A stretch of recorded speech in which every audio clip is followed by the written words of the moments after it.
Good morning. Good morning, Jessica. Good morning, Pavel. Good morning, the Rooster. Good morning, Jaylene. Good morning, Truth Seeker.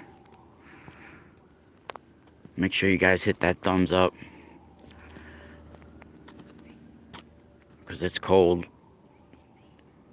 And you can see this is the friggin'. It's been blocked off over here pretty much with snow, but it's starting to melt. And we're at the Fatima Shrine at this point, right here. And for those that don't know, Marian apparitions have been a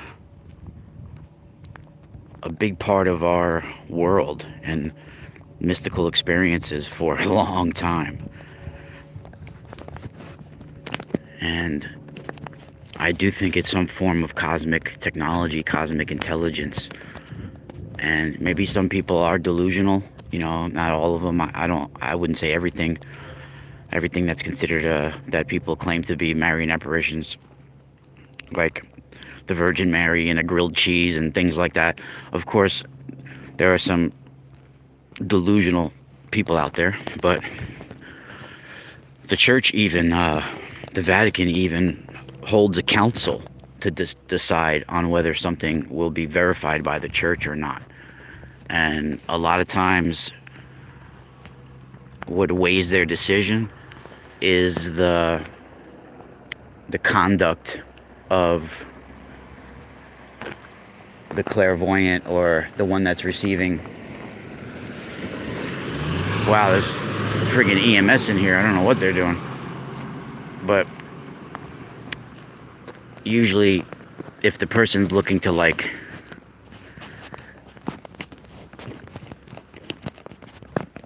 promote, I guess, or benefit from their the Catholic Church wants it, they consider it like if you have one of these experiences that you should tell them and only them and just go to the church. That if you start to talk about it and almost promote it, that it's not valid, almost, in a way, right? There's a lot of different things that weigh their decision, and most of it's political. And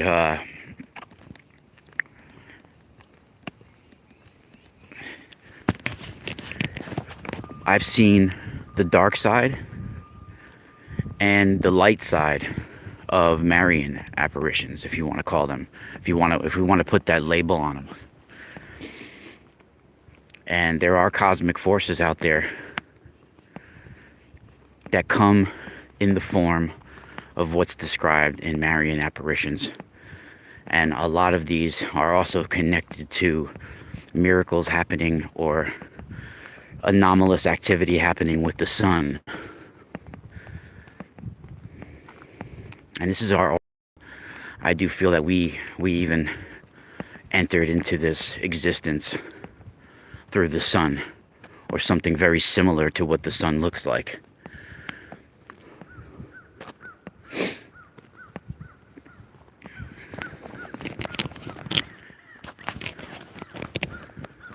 See, the birds agree.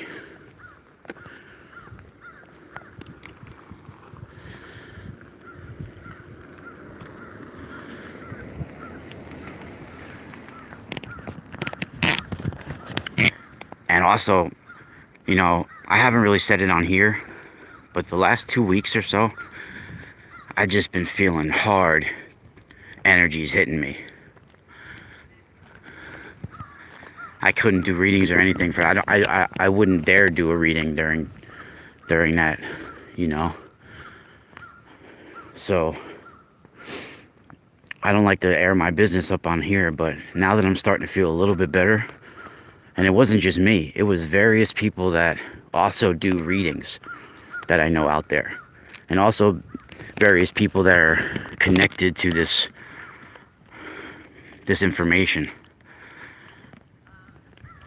Even Rex Bear, I was supposed to be on Elite Project last night, but he wasn't feeling that well. So shout out to Rex, hope he feels better.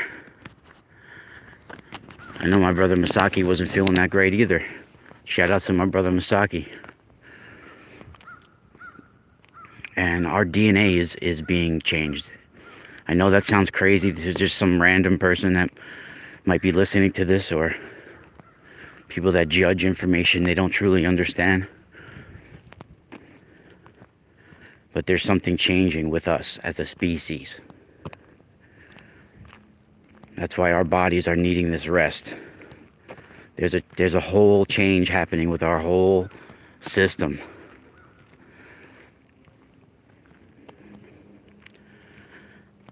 And this place that I'm standing on right now is built around the Marian, the Madonna, and Marian apparitions. And Marian and the Madonna has replaced Ishtar, has replaced Venus, you know. She's now the queen of the heavens, just like the Asherah of the Canaanites. Like Anath, she has replaced that status.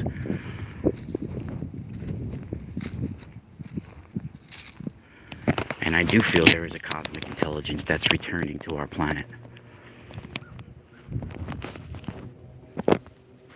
There are also tricksters. There's both sides of the coin. And I think depending on what's inside each one of us really depends on what you face.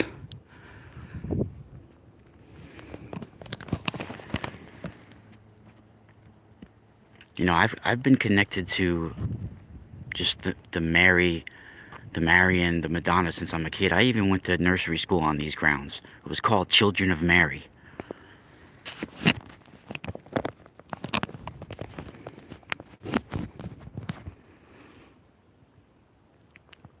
And I've also had positive experiences and negative experiences surrounding the Madonna. I've even seen people go crazy over Marian apparitions and kill their family. One of my neighbors that I've talked about before, she went berserk on Christmas Eve in 1987 and slaughtered her whole family. And I was very close to the family that she killed. The guy, her husband that she killed, and her two little redheaded children. I was very close to them. I had just spent Thanksgiving dinner with them. And the guy that died, I'm still very close to his sister. She was like a sister for me growing up. They were my next door neighbors. And all of a sudden, from being a regular, normal housewife, she started having these Marian visions.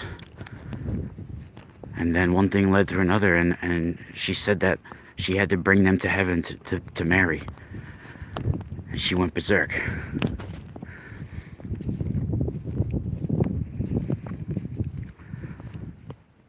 And her name, you know, was very close to Lilith. Her name was Lillian, and she has red hair. And so did her children. They were two redheaded children. So their story has so many layers to it. And it affected my whole life. And ever since then, I've spent a significant portion of my life researching Marian apparitions. Especially before I had a daughter. You know, I spent a good portion of my time researching different Marian apparitions, and you know, there's a price to pay for even research. I mean, you go through stuff, you know, you feel it. And for those that don't know, the three children, we'll go see the Fatima shrine again in a second, but the three children that saw Fatima, you know, the Fatima was the place in Portugal that it happened, but the three children that saw the quote-unquote Virgin Mary, the Queen of the Heavens, they were meeting her at a specific time, the 13th of the month, at a specific place, and they were the only ones that could see her. And sometimes people would see a cloud descend, but they wouldn't see the actual apparition, but they would see a cloud come descend. And so a lot of times she was coming down in a pillar of clouds. And she was telepathically communicating. A cosmic intelligence could be a technology beamed here from a space station, from a cosmic intelligence even. A holographic image that is connected to our senses and our neural network, our whole system. It could just turn on something within certain people and appear to certain people, beamed right to their neural network and their whole biosystem, like seriously. And it could beam right to those group of kids. And, I found an actual pentagram.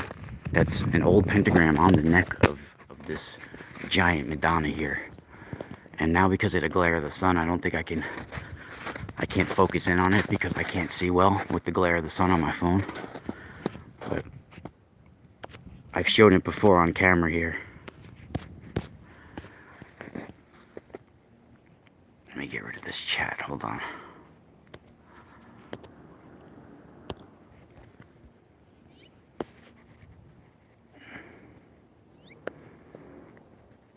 So for those that can see on the throat, there's literally a pentagram that's traced. And it's been there for a long time. Hoping you guys can see it.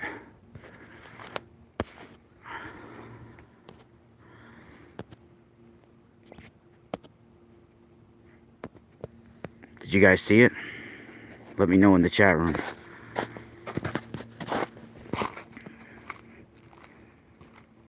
Yeah, the Fatima, I mean, they were appearing at the 13th of the month at a specific place. And they were given the famous three secrets of Fatima. And the third secret was never revealed. And they also had the event, I think it was in October. I think it was the last big event. But later on, when the oldest one, Lucia, which was the only one that really survived, within the three secrets, the Marian apparition told these three kids, this is one of the truly remarkable things that proves they're not lying, I think, in my opinion. This Marian apparition told these three kids that and they were all young,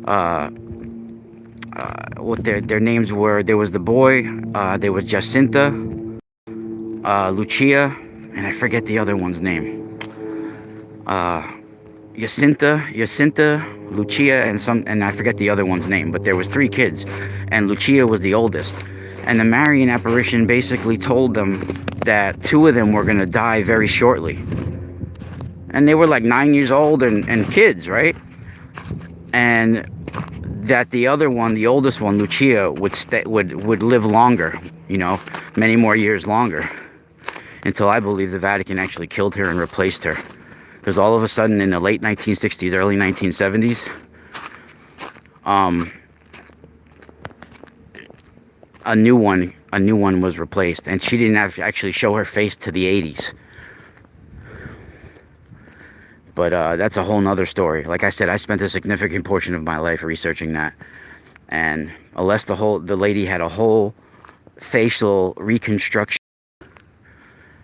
and everything, her whole jaw, her whole everything is different, the new one. So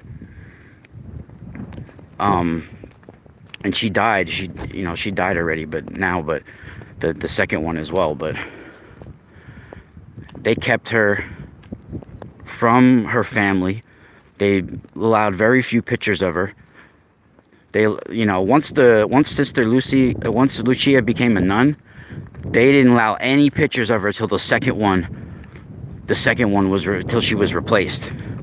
The only pictures that really exist of Lucia are right before she basically became a nun.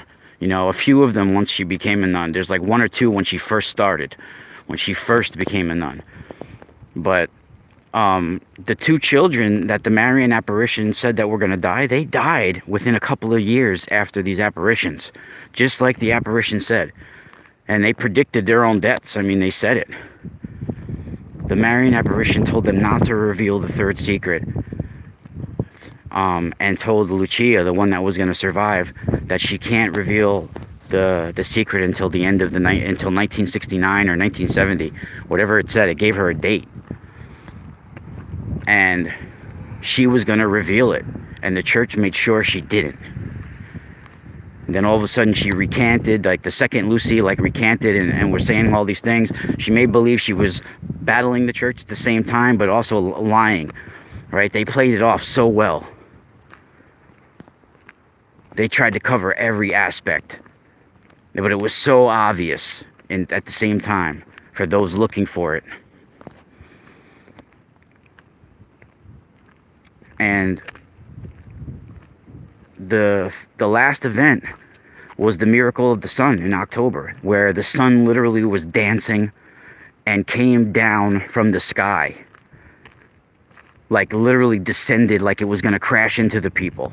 Some people even saw a glowing silvery light ship, spinning disc. It was the spinning sun. All of a sudden the sun started spinning and then descended like it was going to hit the crowd. Various people have various different descriptions of what they saw. Some people saw nothing, but there was hundreds of thousands of people there, and a majority of them had some sort of miracle, weird thing happen. Now the sun cannot, if the sun ever did that, our world would be destroyed. There's no way, right? So it was some sort of other thing. Can it be a mass hypnosis? Can it be a technology that can do that? Sure.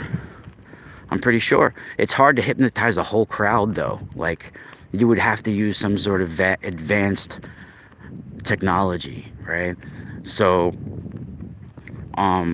it could have been some sort of beam from an outside space station or spaceship.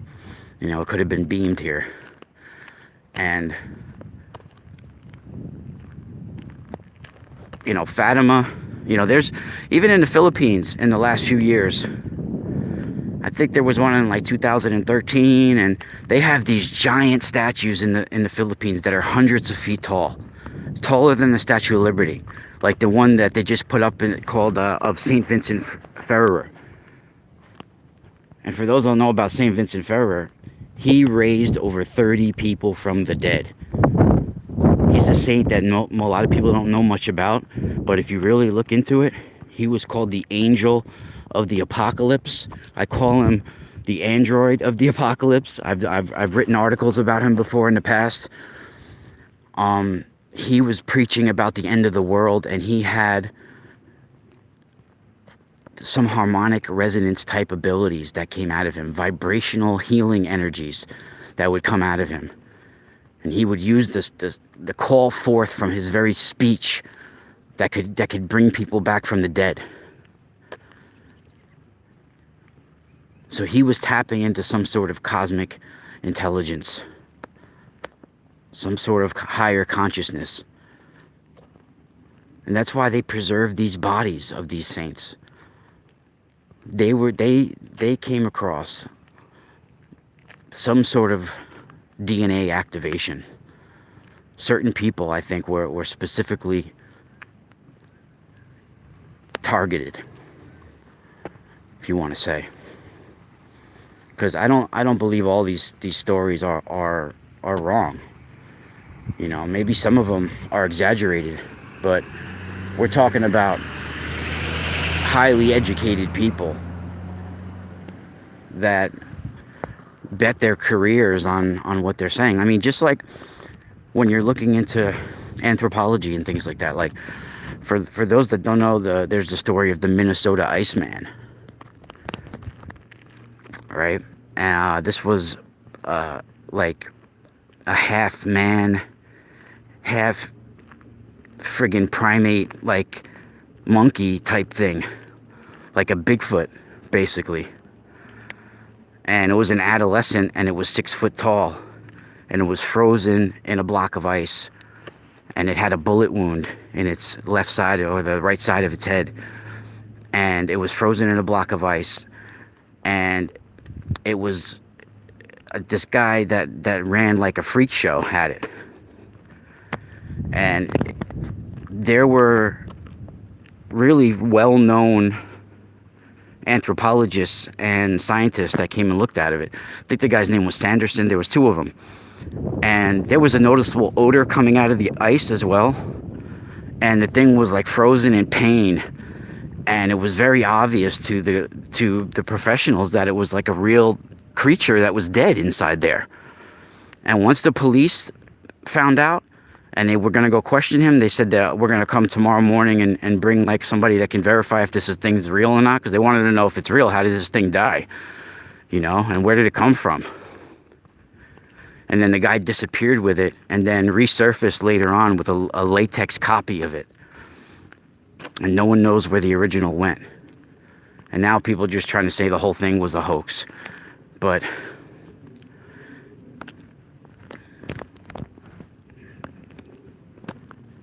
you never know what's out there.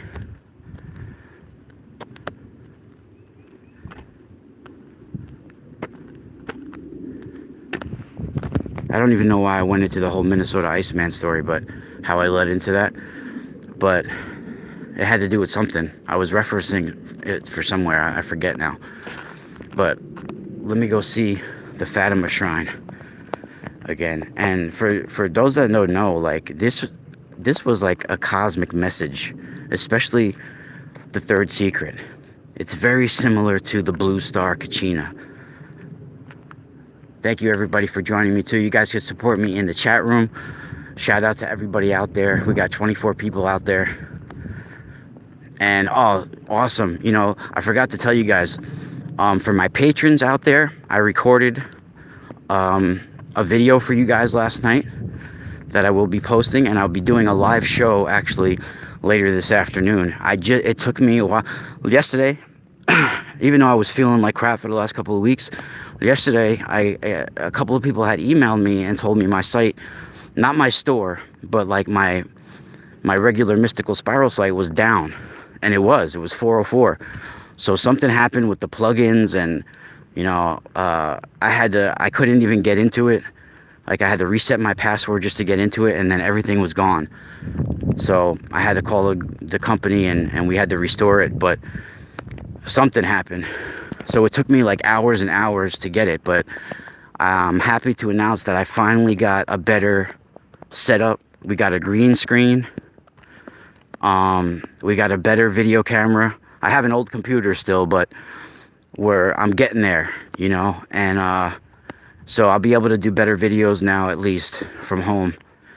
And I'm going to be doing a presentation about all of this, because the Marian apparitions are very important, I feel, and to discuss just what took place, because it's relevant, and we're about to see something really related to that. And you guys have seen over the last couple of years, if you've been following me, I predicted the coronavirus coming. I told you everybody plague was coming right prior to when it happened.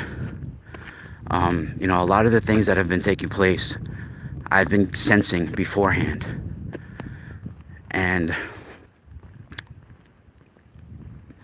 we're going to see something. We're going to see a lot of things rising from the sea as well. And when you look at the third secret of Fatima, and even the secrets of Fatima, and some of the apparitions, and you break them down, Mary was showing Lucia, especially after she became a nun. She visited Lucia again, like in 1925. And because these apparitions happened like in 1913 or 1917, something like that, during that whole year. And then by 1925, she was already a nun, and the 2 other kids were dead. And in 1925, the Virgin Mary appeared to her at the convent that she was at, and it showed her what Lucia described as like a heart circled with thorns, which is a very a popular religious symbol, right? Especially in Roman Catholicism. Even Jesus sometimes is shown like this. The Sacred Heart sometimes is shown with the thorns. Now, if you think about it, you know, she was warning this woman, Lucia, about what's going to come on our planet. And she was talking about, like, war and plague and all of this stuff, right? And for somebody that doesn't know what the symbol for a virus looks like as well, a heart surrounded with thorns could look like the symbol, like what a virus looked like. You know, the ball with spikes on it. You know, that's very similar to a heart with thorns as well. So that's another aspect to be looked at. You know, she was showing her these symbols and giving her telepathic messages. That doesn't mean that they were being interpreted right by Lucia. So, you know, even Anna Maria Taigi, she would get these mystical visions where a miniature sun, she called, would appear to her. And sometimes it would be encircled with thorns. You know, so some sort of astral substance that they're seeing, some sort of plasma, some sort of intelligence, you know, that's communicating with them.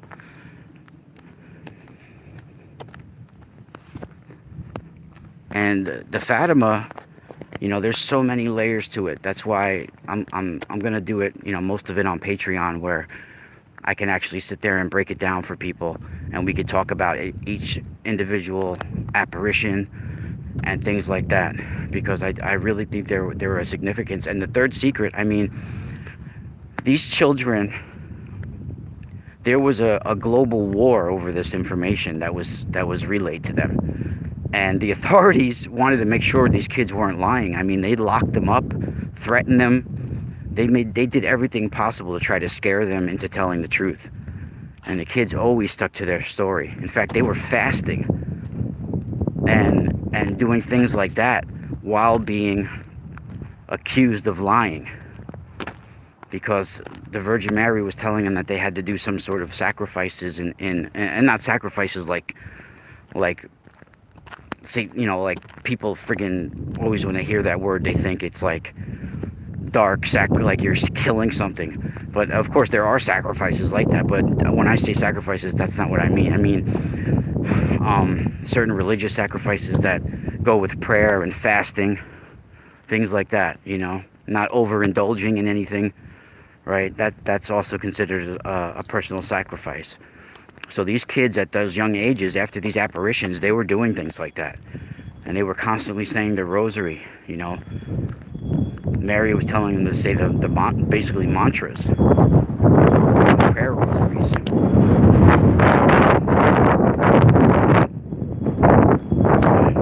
The third secret supposedly talks about a cosmic intelligence coming down.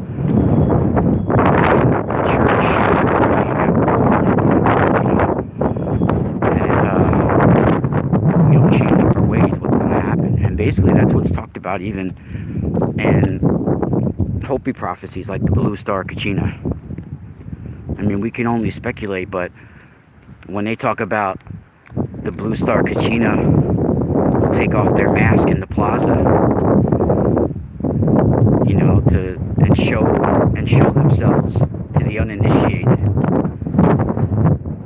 You know, it most likely talking about a star that is invisible and then making itself visible, like from the Sirius star system,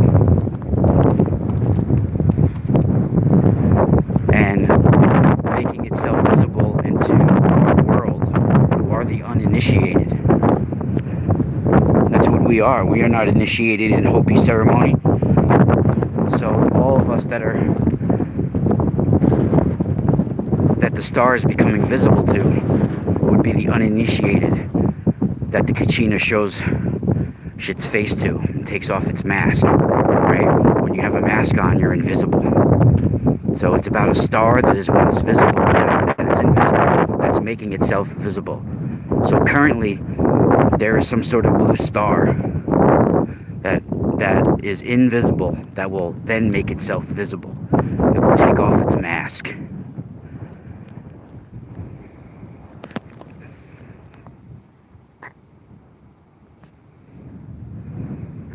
Well, thanks, Truth Seeker. I'll take that as a compliment. I feel old, but yeah, I'll be 43 this year. My teeth definitely are old enough. Gonna have to get a new pair of teeth one day. Probably. I'm gonna get those bionic teeth. Those friggin'. Hopefully one day I'll have enough insurance or money to be able to friggin' get those like veneers or something like that. I mean, I have nice teeth. Like I always had nice, but I got cavities and shit I gotta take care of, and I go for cleanings and then I never want to go back to get them drilled. So eventually I'm gonna pay the price for that. I feel like we can self-heal our teeth, you know. You know, and I've had a problem with the dentist since I'm a kid. I've always hated the dentist. The drill freaks me out. It really does.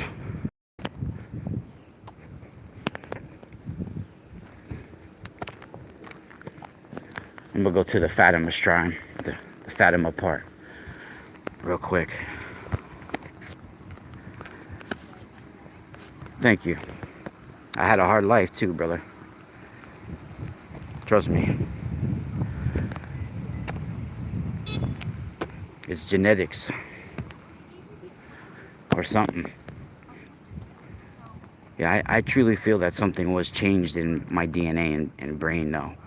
I mean, those experiences that I had, especially during my near-death experience and other, if you want to call them telepathic experiences, or just higher consciousness experiences or spiritual experiences that I've had, it's not stuff that you can like make up. You know, that's I've always comforted me through some of it when people say, "Oh, that's crazy." No, it's something more than that. Some people, yes, go crazy after the fallout from those experiences, yeah. But I think fortunately, growing up, I had experience with the mushrooms and psychedelics and things like that. So something talking to me, or showing up in my consciousness, or in my brain, however you want to say it, you know, it doesn't really frighten me too much. You know, even things appearing to me. I mean, yeah, it's scary, but like, it doesn't drive me permanently insane. Trust me, I've had those moments where I thought I was gonna go permanently insane, where I didn't think it would ever end, and they happened without any drugs or anything like that. It was just like a spiritual war I was going through.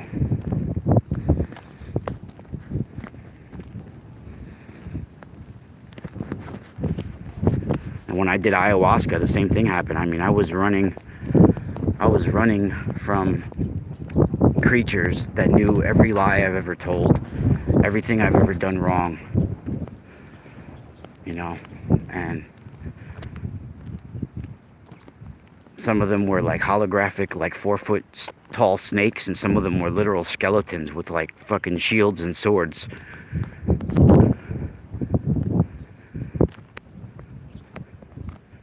I would run up to a tree and be like, "Man, you gotta save me, help, they're chasing me."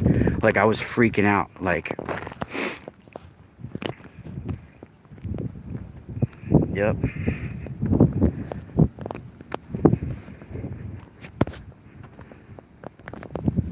But yeah, so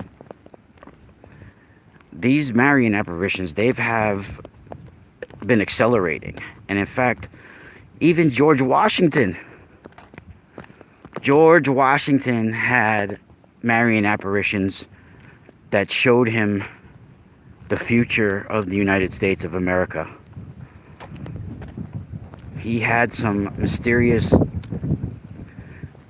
woman of light appear to him, and it was in the rain, and as the rain, she showed him a map, and as the raindrops were hitting the map, it was showing him different state. The raindrop would hit the map, and it would show him a different state would appear, and the name of the state, and it was showing him this, and it gave him messages.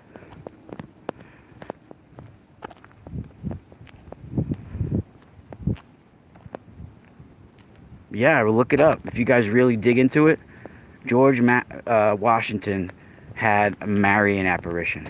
It told him, it showed him the United States of America on a map.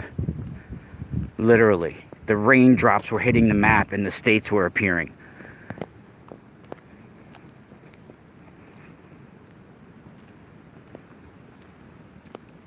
He had a couple of mystical experiences that he reported.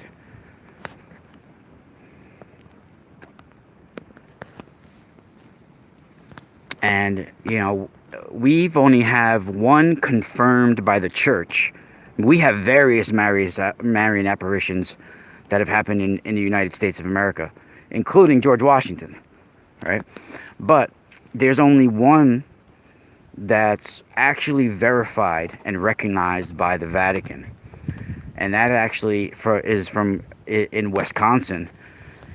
And it's not the one that happened in, see, we're at the Fatima Shrine now. It's not the one that happened in 1949 and 1950 with Mrs. Van Hoof. There was a woman called Mrs. Van Hoof, and Mrs. Van Hoof had a series of Marian apparitions in Nekada, Wisconsin, if I remember correctly. Nekada, it's called Nekada, Wisconsin, in 1949 and 1950. But it ended up being a long controversy with the church, and they ended up denying it's and recognizing it as an official Marian apparition. And in fact, that area of Nekada, Wisconsin, they had to separate themselves from the Catholic Church, and now they're another branch of the Catholic Church in that area. They're an old Catholic Church that does the Latin Mass, and they recognize the Nekada apparitions of Miss Van Hoof, but they're not recognized by the Vatican. They had to actually separate themselves from the Vatican. But there's another place in Wisconsin that is actually recognized by the Vatican, and it's the only United States apparition that's recognized by the Vatican. And it happened in the 1800s, and it happened, I think, in Champion, Wisconsin, or somewhere else in Wisconsin. Right? Thank you for joining me for buddy that's got to, for, who is that? Rob, that's got to go back to work. Thank you for joining. But yeah, there's another one in Wisconsin from, I think it was the 1860s or somewhere like that. So, you know, somewhere in the 1800s, where the lady's name was Adelaide something, if I remember correctly, Adelaide or something like that. I forget her exact name, but she was an immigrant that came to the United States. And she had Marian apparitions, and they were actually recognized by the church. Just like Fatima. Fatima was recognized by the church from Portugal. I think now the original Medjugorje ones are as well, if I'm not mistaken. But of course, like the Virgin of Guadalupe, there's different ones that are recognized by the church. And the only one in the United States is that one from Wisconsin, if I remember correctly, as far as I know. But you could see that they had experiences with the Marian, the three children, and also an angel that appeared to them. And this shrine, this Fatima shrine that you see here, you can see the sign, the Fatima shrine, right? You have the Marian up top right here, the three children right there praying, receiving their transmission, and you do have the angel in the background as well that appeared to them. So that's all represented here.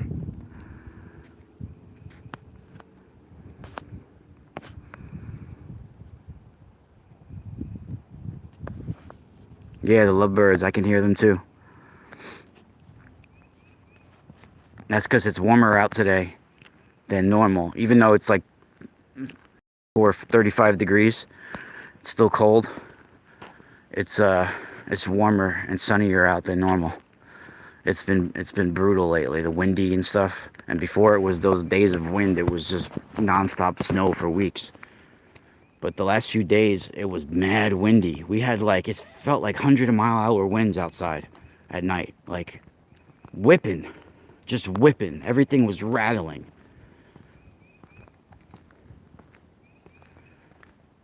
And notice, when the wind was whipping like that, most people around here were not feeling well. And they were really tired. You could see the giant Mary from here. I mean, yeah, everybody was at war over these Marian apparitions, the information that was given to these children. That third secret even talked about, like, child pedophilia within the church, apparently. And all sorts of things that will plague the church. And I really do, they think that they talked about comets. And things coming, sent here. Fire from the sky being sent here. That changes our world and eliminates a lot of things on this planet. And this is how DNA gets here from space.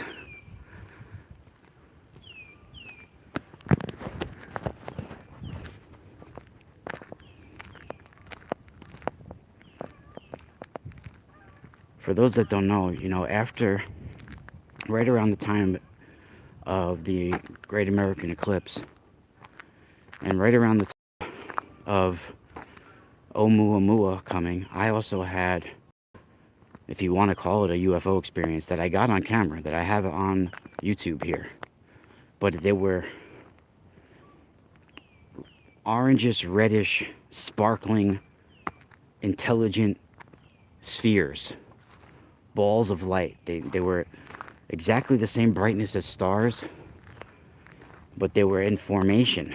And I looked outside the window, and they were literally over where I used to live, over my neighbor's house. And I grabbed my phone and ran outside. By the time I ran outside, there was like 2 of them still left. The other ones, like, I don't know if they all came together or the other ones just went away. But it went down to 2 and then just to 1. And I got it on camera, like, pulsating and vibrating from reddish to white. And it was silent. The most amazing, the video doesn't give it justice to color, but it was the most amazing sparkling red.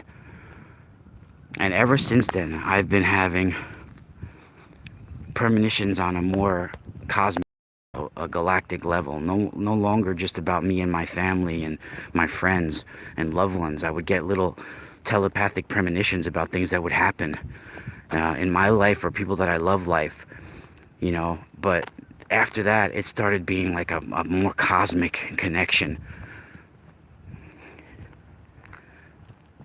And you guys can go in my playlist. It's UFO sightings or UFO encounters. I have one video in it, and it's the video of that sighting. Just as soon as the video starts, just concentrate on that little whitish. On the video, it looks whitish, and then you see it transforming into red at certain points in the video. One right at the beginning and one towards the end. But outside of looking it through the camera lens, it looked orangish reddish the whole time. Like it was pulsating orange and reddish. But when I was looking at it through the camera, it looked more like white. And then it would pulsate to red. It would change shape even. And at first, like in the shape of almost like a friggin' a rhombus or something like that. It was the shape of, in formation. There was like 7 or 8 of them in formation over my neighbor's house. And they were silent. It was silent. They were like 50 feet above my neighbor's house. Even on the video, I show the moon on the other side of the sky, and then I go back to these to that thing. It was hovering there for a couple of minutes. it was like there was 7 or 8 of them. And the weird thing about it is it literally happened 5 minutes before I was on a show about UFOs. I was about to be interviewed by James Bartley on the Cosmic Switchboard, who originally is from San Diego, but now he's based out in Australia. And he's, you know, an author and a researcher and experiencer of UFOs and all that. So I was about to be on a show about that. And then all of a sudden I look out the window right before I was about to get interviewed, and I see that. And I grabbed my phone and ran outside. And it's like 1 or 2 of them came back just to let me record it and be right there. And, you know, my ex's daughter saw them too. Like, I made sure, I called her because she was in the house with me. I go, look at this outside the window. And she saw it. And then I grabbed my phone and ran outside by myself. And she went back to, like, going to her laptop. She was, like, talking, you know, she was a teenager at the time. And she didn't really even care that much. She goes, yeah, that's not a star. And then she went right back to what she was doing. So it was meant for just like me to see or something, because I was really the only one that experienced it. It was behind my neighbor's house, above the yard. And what's interesting too is that house, that neighbor's house, they have a son that is schizophrenic, and he thinks that there's like some sort of like somebody has like mics that are listening to him all the time. And he also thinks that he has a relationship with Ariana Grande, and they have 2 kids, and he talks to her in his ear. He said, oh, we have a connection through our ear. So there's weird. That area I used to live in too, it's known for UFOs. It's on the borderline of Pine Bush, which is Orange County, New York. That's more upstate from where I am now. But that area is known for being like the UFO highway in upstate New York.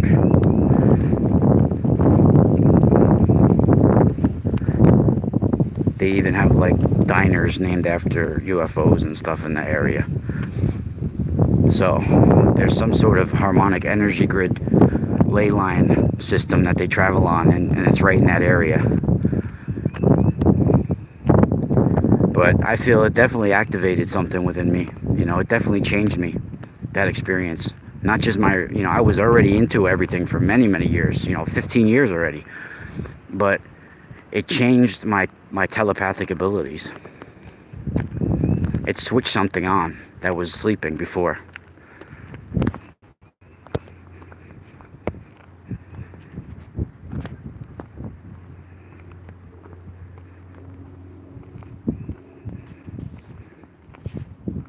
Yeah, people have been talking about the medbed stuff lately. I mean, that stuff, you could call it whatever you want, but there's always been healing chambers. Megalithic dolmens are medbeds. It's not anything new when people that have been talking about that. I've been talking about healing chambers for years. The healing chambers of Sekhmet, these are medbeds. When you lay beneath them, and they're built on top of magnetic anomalies. And there's like an energetic surge that comes over the body of light energy at certain times of the year even.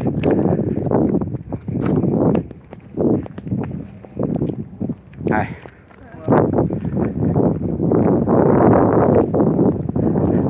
See, most people don't say hi unless I say hi first. People are freaking whack.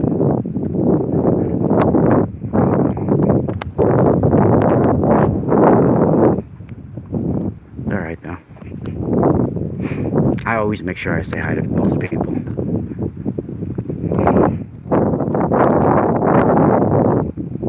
Unless I feel that like saying hi to them is going to put me in a situation where they're just it's going to be like crazy, because there's certain crazy people that if you say hi to them, then it's going to start a conversation that you almost can't get out of. Like they try to back you in a corner and they come up in your space real quick.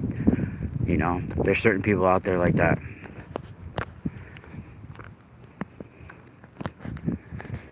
You know, I was telling my friend Misaki last night, my brother Misaki, that I saw a weird hitchhiker a couple of years ago. More than a couple of years ago. It was like 15 years ago now. I used to work as a dispatcher for the bus company here in New York. And certain times I would work at the Port Authority in New York City. But other times I would work in Rockland County at their office, dispatching and doing different things. So the bus drivers have to hand in their money to you and all that at the end of their shift. So it was like a really important job, responsibility wise, right? And it wasn't that bad pay either for then. But this was like, I worked there until about 2009 or 2010. I worked there a few years, like 4 or 5 years. But I think I stopped in like 2009 or 2010, so it was like 11 years ago now. But on my way to work, I was coming off where the New York State Thruway is, and I saw, it was like late August, early September, almost the summer was ending. It was in September, almost October.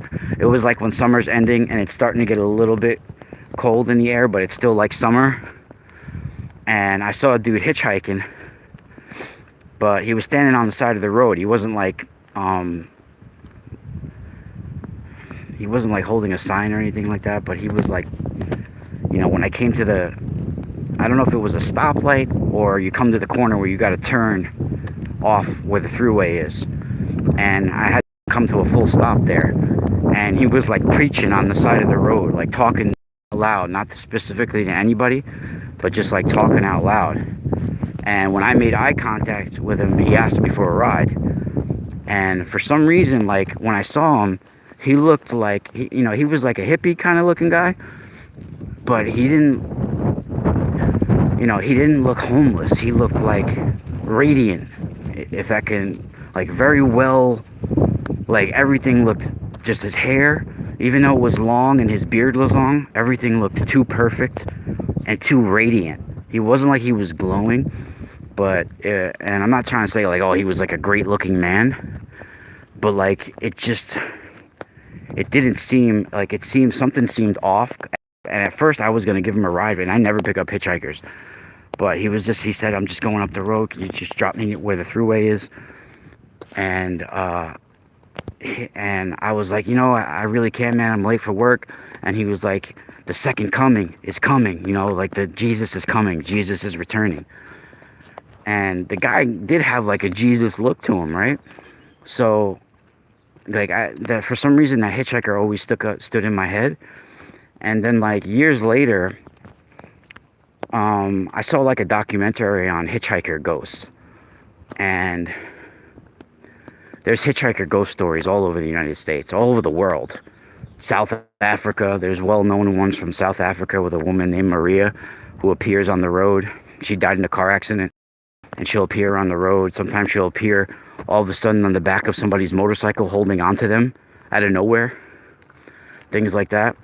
And I came across an interesting story right here in New York, right on the New York State Thruway from the 1970s.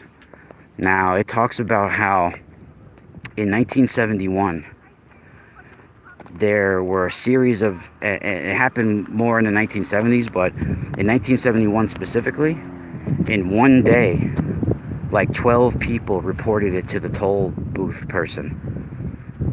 And back in the 1970s, there was a lot of people picking up hitchhiker hippies and giving them rides. That was a common thing. People were hitchhiking across the whole country that way, right? From New York to San Francisco. Literally, they were doing that, right? So it was more common for people to pick up hitchhikers in the 1970s. So supposedly, and this blew me away, that in 1971, there was even newspaper articles that I found, that they have saved right here at the library or online. You could go find it. There was newspaper clippings of reports in one day, people reporting that they saw this beautiful hippie. That's how they were, quote unquote, beautiful hippie guy that was like a really amazing looking man that was on the side of the road hitchhiking. And that in one day, 12 people reported it to the toll booth guy that they picked this hitchhiker up, right? And as they're driving up the throughway towards the toll booth, he gets in the back seat. He would get in the back seat. He would buckle himself in. And then as they're driving up the throughway, he would ask, and sometimes there was multiple people in the car. He would ask the people in the car if they believe in a second coming. And then when the people would turn to answer him, he would be gone. And the seatbelt would be still buckled. But he would be gone. And then when they get to the toll booth, they would tell the friggin' somebody like fell out of my car, or well, I don't know what happened. The guy just disappeared in my car. And by the 9th guy, the toll booth was people were telling it, like, don't worry, people have been reporting this all day, just don't worry, nothing bad's gonna happen, because people were getting freaked out. Now, I can't tell you if this was the same guy that I saw in like 2008 or 2007, somewhere around there, but it was the same friggin' area and very similar situation, but I did not let him in my car. And it could be I don't think there's coincidences in life, but in this situation, there could be coincidences, because it's very common in New York to find somebody preaching about the second coming on the side of the road. That's not uncommon. So there's a lot of people preaching like that. Some people even have microphones and they walk around with it in their backpack and they have their own setup, right? So that's a normal thing. So I didn't think anything suspicious of it at the time. It looked like a normal guy. Friggin' to me, he didn't look homeless, you know. And I came across a similar guy when I was in Long Beach too. He was a homeless guy. I knew him to be a homeless guy. He lived down near the Rainbow Lagoon. For those that know Long Beach, California, he would sleep down near the Rainbow Lagoon. But sometimes he just seemed too, his clothes and his grooming, it just seemed too good and everything. And he just always had, I would call him Even Steven, because if you would give him something, like if he would ask you for something, he would always give you something in return at the same moment. Like he'd be like, yo, you got a cigarette on you, you got a rolling paper on you, and I would be like, yeah, here. And then he would give me something in return, always. Always. So I always remembered that. I always called him Even Steven. But thank you guys for joining me. I gotta go. All 42 of you, love you guys. Thank you for the thumbs up. Before I go, I got some interesting things to talk about. For those that don't know my website, right? I have world-class crystals, some of the rarest crystals you could find out there, and copper devices, copper jewelry, however you want to look at it. There are alternative healing, and there's science behind it. They kill 99% of the bacterias and stuff that come on. You know, they're not, an all healing device, but most of the bad energies and bacterias, they repel. And right now, I even hold them here. And for those that don't know, like when you read the description on my products, because if you buy a copper tensor tool, that includes, if you're in the United States, it includes the shipping, and it also includes, you get a free either stone or crystal with it, and sometimes necklace material if it's a pendant and all that. So that price includes everything. It includes the shipping, it includes a crystal or stone that comes with it, and it includes the copper tool. And I also have all sorts of packages up there with copper tensor tools and crystals together, the ones that complement each other. And a lot of these crystals are charged at the North Salem Balanced Rock Healing Chamber, one of the most special places in the world. Even been featured on Ancient Aliens and shows like that recently. It's seeds experience enhanced growth when they're charged at this site. It's a healing, like it's a positive energy chamber. and it's very special. Some of them I even was able to charge as solstices and equinoxes there. And when I get a big shipment in, I'll bring the whole shoebox there and charge it. You know, some of them are the more expensive ones are the ones that are charged on the equinox, of course. The random ones are a pretty decent price, where they're just charged at a normal day at this place. And I have phone tabs. I'm going to be doing a later that can show it. I can't show it on my phone right now because I'm in video. But I have EMF tabs, phone tabs, and I have an amazing deal that includes 2 phone tabs and a hunk of rainbow moonstone. And definitely don't miss out on that. And there's so much available on there. I'm putting new stuff on there, so definitely, guys, support me there. If you guys like my information, my products are some of the best products you can find out there. They're not just cool looking, but they can protect you from the harmful waves of energy that are around us at all times, and they help us feel normal in these times of crazy frequencies that are bombarding us.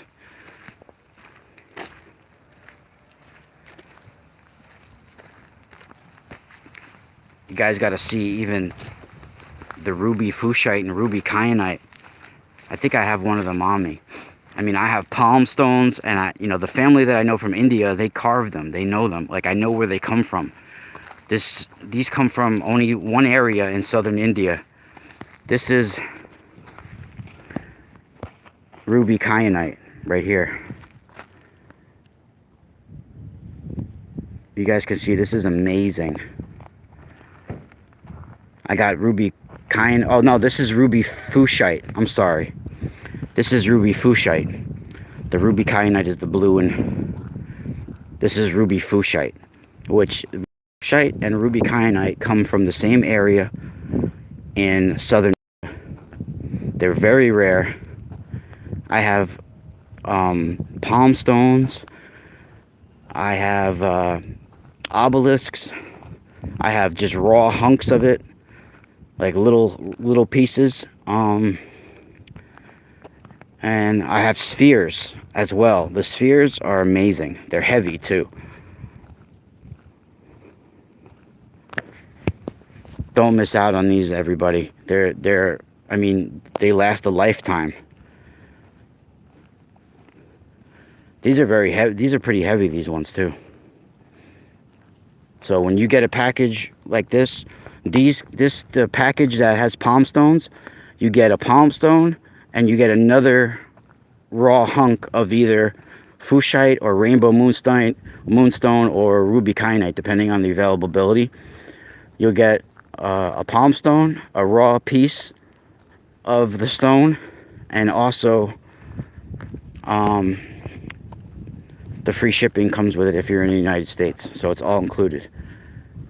And I'm also including little charms with a lot of orders. Like I have the Hand of Orion charm, the Eye of Ra charm, the Cosmic Tree charm, all of that. And my phone tabs, they have the Tree of Life and the Cosmic Flower imprinted inside the phone tabs in copper, in pure copper. I have the Flowers of Life up for sale right now. The Tree of Life, I only have like 2 made, so I don't have them up for sale right now yet, but I have the Flower of Life up. So definitely, please support me on Patreon. For those that don't know, I have a Patreon, patreon.com/themysticalspiral. And definitely, you know, don't miss out on the crystals and copper, because they're looking for special homes. And once they're gone, they're gone. Like, I only have a limited amount of this, and sometimes I can't find this stuff. Like, yeah, you can find, they are rare, they're hard to get in general, but you could find other people out there, but you don't know the source that they're coming from. Like, I know the source, where they're getting, and I know who's sculpting them. So that's very rare, and I'm charging, these were all charged at North Salem.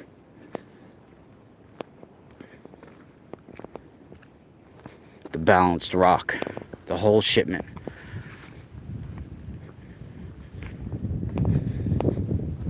So I figured we'll close at Fatima one more time.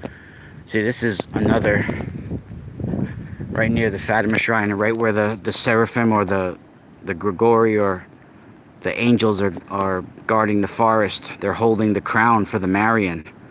See, it says Ave Maria even on the banner. But they're holding a crown just high enough to crown that giant Mary that you see down there. And they got the seraphim holding the crown. And over here, you got the Fatima shrine, of course, that we just saw. And then over here, you have another Marian. I don't know which this one is called, but you got somebody having a vision of her right here. I don't know if this is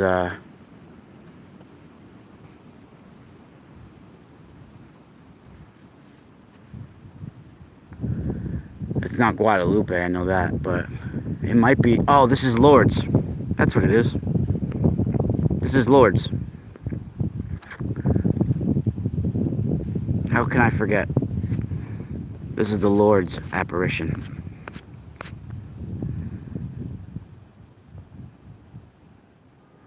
Yeah, no, I gotta walk. What package would I recommend? And if you guys want, for today, whoever's in this live chat, if you make a purchase, I'll include an extra surprise as well. Besides what comes in the package, I'll include something extra as well. And just mention it if you want in the side note. But you know, all different packages, they're all good. I would recommend them all. But look at the description. I took a lot of time writing the description. So a lot of them, some of them are specifically for like the heart chakra. Some of them for, if you want to say heart chakra, some of them are for your heart energy center. And for, you know, relationships. Like ruby, especially, and ruby kyanite, that deals with your heart a lot. Especially ruby is connected to the heart, right? Ruby kyanite has to deal with your whole energy system. Like, it really affects all the chakras. It helps cleanse all the chakras and give a stronger connection and balance between them all. There's ancient memory. I mean, do you realize how billions of years old these crystals are? Millions of years old, and billions of years old they are.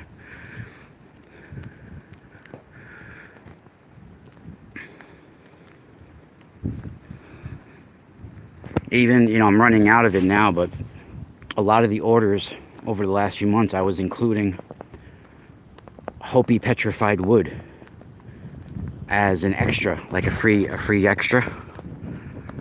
And I'm running out of it now, but that's very ancient. Those are billions of years old. Millions of years old. And they come, you know, there's a whole petrified forest in Arizona. There's a whole section where you're not allowed to touch anything. It's sacred. But then there's another section where people are allowed to, you know, take from that. And there's stores that actually sell petrified wood out in Arizona and places like that. They're so old. And when you charge that, like I have, you activate the ancient echoes of memory within it. And with moonstone, it really reflects, like especially rainbow moonstone with the flash, has the rainbow flash. Rainbow moonstone really reflects what's inside the individual. So when you carry it with you, it will really imprint who you are really inside of it. So deep down, if you're really a good person and you really got a true heart, the crystal, the stone, the rainbow moonstone, it will know that. And it will amplify that. The same thing though, if the person's a dark person, it will amplify that, you know? That's why some moonstones are used in witchcraft. You know? That's why people should never give a negative aspect to crystals. Crystals are talked about in the Bible. Right? It's about the individual. It's who wields it and what you're using it for. I mean, we have crystal oscillators even in watches, in your computers, you know.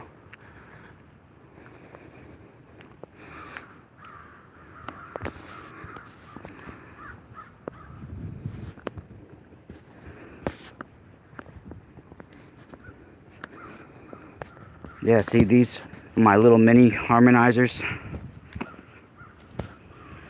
My neck. And of course, this and my respiratory cage are some of my favorite pieces.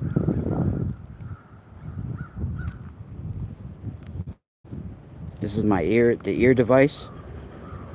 And I also have one that goes over the whole respiratory area. And it could even go over your pineal area if you want it.